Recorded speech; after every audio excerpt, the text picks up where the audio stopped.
آپ نے دیکھا ہوگا ایسے لوگوں کو بھی کہ جو اللہ کے نیک بندے ہیں، اللہ تبارک و تعالیٰ کے مخصوص اور محبوب بندے ہیں، اور جب وہ انتقال کر جاتے ہیں، جب وہ اعصال کر جاتے ہیں، تو الحمدللہ اس کے جسم کئی گھنٹے رہنے کے باوجود بھی جو ہے وہاں سے بدبو نہیں آتی، بلکہ اس کا چہرہ نورانی رہتا ہے اور وہاں سے خوشبوئیں پھوٹتی ہوئی نظر آتی ہے۔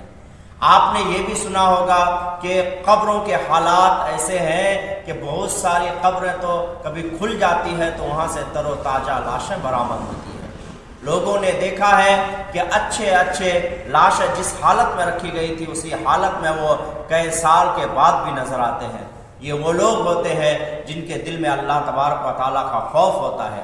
اللہ کے حبیب صلی اللہ تعالیٰ علیہ وآلہ وسلم کی سچی محبت ہوتی ہے۔ لیکن جو گنہگار ہوتا ہے، جو بے نمازی ہوتا ہے، جو زنا کرنے والا ہوتا ہے، جو شراب پینے والا ہوتا ہے، جو جوئے کھیلنے والا ہوتا ہے، جو ماں باپ کو ستانے والا ہوتا ہے، اللہ اکبر، اس کا جسم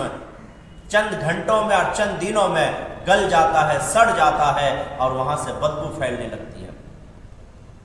حضرات گرامی، جب ایک بندہ مر جاتا اللہ اکبر اور اس کا جنازہ اٹھتا ہے تو قبرستان والوں کو خبر ہو جاتی ہے۔ مردے یہ اچھی طرح سے جانتے ہیں کس طرح کا بندہ آ رہا ہے۔ اگر وہ نیک ہوتا ہے، پارسا ہوتا ہے، تو ہر مردہ اٹھ کر کے اپنی قبر سے اس کے استقبال کے لیے کھڑا ہو جاتا ہے اور وہ اللہ سے التجائیں کرتے ہیں کہ کاش آنے والے جنازے کو ہمارے قریب میں دفنایا جائے، تاکہ اللہ تبارک و تعالیٰ کی طرف سے برسنے والی رحمتیں صرف ان پر نہیں بلکہ ان کے ساتھ ساتھ ہم پر بھی برسے، ہم بھی رحمتوں کی بارش میں نہا لیں۔ لیکن وہیں پہ اگر کوئی برا انسان مر جاتا ہے، کوئی گنہگار مرتا ہے، کسی گنہگار کا جنازہ اٹھتا ہے تو اللہ اکبر سارے مردے اللہ سے پناہ مانگتے ہیں کہ ذرا اندازہ لگائیں اللہ اکبر کہ ہمارے مرتے ہی ہماری حالت کیا ہوتی ہے۔ حضرات گرامی، اس لیے ضروری ہے ہمارے اور آپ کے لیے کہ قبر کے حالات کو ہم اپنی نظروں کے سامنے رکھیں،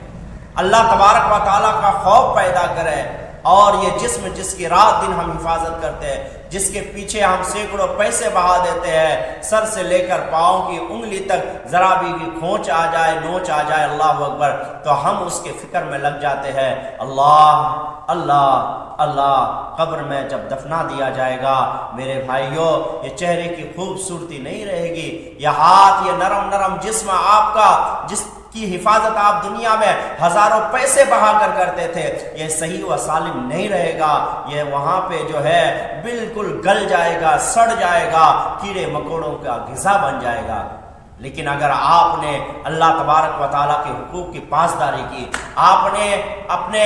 رب کو راضی کیا، اپنے حبیب صلی اللہ تعالیٰ علیہ وسلم کی سیرت مبارکہ اور سنت مبارکہ پر عمل کیا، تو یقیناً اللہ تبارک و تعالیٰ آپ کے جسم کی حفاظت فرمائے گا۔ اس لیے ضروری ہے ہمارے اور آپ کے لیے کہ ہم آخرت کی تیاری کریں اور اس طرح سے اللہ تبارک و تعالیٰ کی بارگاہ میں ہم روئیں، گر گرائیں، اپنے گناہوں سے معافی مانگیں کہ مرنے کے بعد اللہ تبارک و تعالیٰ ہمارے جنازے کو ایسا بنا دے کہ قبر میں جب ہمیں لٹایا جائے، جنازہ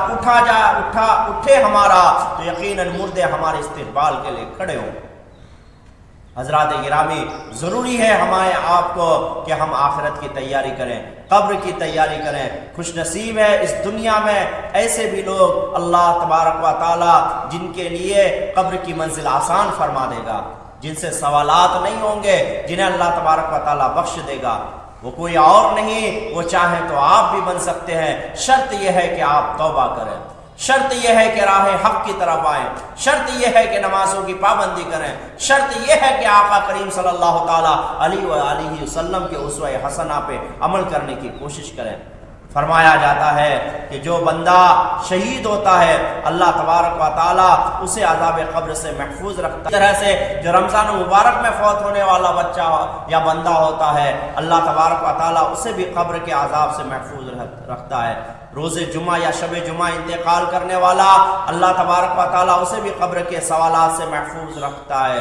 اور روزانہ رات میں سورہ ملک کی تلاوت کر کے سونے والا اللہ تبارک و تعالیٰ اسے بھی قبر کے سوالات سے محفوظ رکھتا ہے۔ سوالات سے محفوظ رکھنے کا مطلب یہ ہے کہ اللہ تبارک و تعالیٰ اسے عذاب قبر سے محفوظ رکھتا ہے۔ اس لیے ہمیں اور آپ کو چاہیے کہ ان باتوں پر عمل کریں، ان باتوں پر عمل کریں، یعنی نماز کی پابندی کریں، روزوں کی پابندی کریں، اللہ تبارک و تعالیٰ کے حقوق کی پاسداری کریں، اور جو ہے سورہ ملک کو روزانہ رات کو سونے سے پہلے پڑھنے کی عادت بنا لیں۔ انشاءاللہ اللہ تبارک و تعالیٰ ہمیں قبر کے عذاب سے محفوظ رکھے گا۔ حضرات گرامی، اللہ تبارک و تعالیٰ بندے کو بخشنا چاہتا ہے، اللہ تبارک و تعالیٰ بندے کو جنت عطا فرمانا چاہتا ہے، اللہ تبارک و تعالیٰ بندے کو جنت کا پروانہ دینا چاہتا ہے اور مغفرت کا پروانہ دینا چاہتا ہے۔ یہ بندہ ہے کہ اللہ تبارک و تعالیٰ سے دور ہوتا چلا جاتا ہے، یہ بندہ ہے کہ دنیا میں مگن ہوتا جا رہا ہے۔ اللہ نہیں چاہتا میرا بندہ گناہ میں مبتلا ہو، اللہ نہیں چاہتا میرا بندہ نماز سے دوری بنائے رکھے، اللہ نہیں چاہتا میرا بندہ روزے اور حج سے اعمال سے دوری بنائے رکھے۔ اللہ تو چاہتا ہے کسی طرح میرا بندہ میری بارگاہ میں آ جائے، مجھ سے توبہ کرے، استغفار کرے، مجھ سے معافی مانگے، نمازی بن جائے اور مجھے راضی کر لے، میں اسے جنت دینے کے لیے تیار ہوں۔ اللہ کریم ارشاد فرماتا ہے، یا الانسان ما غرک بربک الکریم، اے انسان تو کدھر جا رہا ہے؟ تمہارا کریم رب تمہیں بلاتا ہے، آ جاؤ کبھی بارگاہ الہی میں، صدق دل سے توبہ کرو اور موت کو یاد رکھتے ہوئے دل میں تقوی پیدا کرو، نمازی بن جاؤ، پچھلے سارے گناہوں کو بھول جاؤ اور اس سے استغفار کر لو، اسے کرنا چھوڑ دو۔ انشاءاللہ اللہ تبارک و تعالی تمہارے لیے جنت کی راہیں بھی آسان فرمائے گا، اللہ تبارک و تعالی قبر کی منزل بھی آسان فرما دے گا۔ اللہ کریم کی بارگاہ میں دعا ہے، مولا کریم ہمیں آپ کو تمام مسلمانوں کو ان باتوں پر عمل کرنے کی توفیق عطا فرمائے۔